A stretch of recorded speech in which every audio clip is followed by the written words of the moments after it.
கவிக்காக ஒரு சின்ன கிஃப்ட் வாங்கியிருக்கேன். எப்படி இருக்குது பார்த்தீங்களா? மெட்டி. அது வந்து இது போல் ரொம்ப நாள் ஆசை அவங்களுக்கு. ஸோ அதனால் நானே போய் செலக்ட் பண்ணி வாங்கியிருக்கேன். ஸோ லைவாக எடுத்து போய் கொடுக்க போகிறோம். அவங்க ரியாக்ஷன் எப்படி இருக்குன்னு பார்க்கலாமா? வாங்க என் பிராண்டு. என்ன கவி பண்ணிட்டு இருக்க?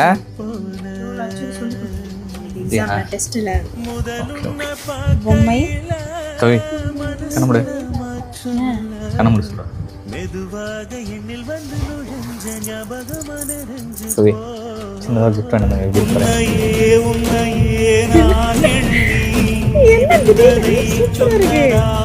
நல்லா இருக்கா?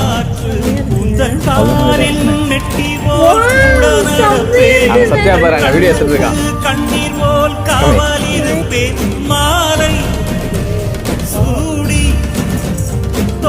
தட்டி கம்மியா அது சவுண்ட் வரும்.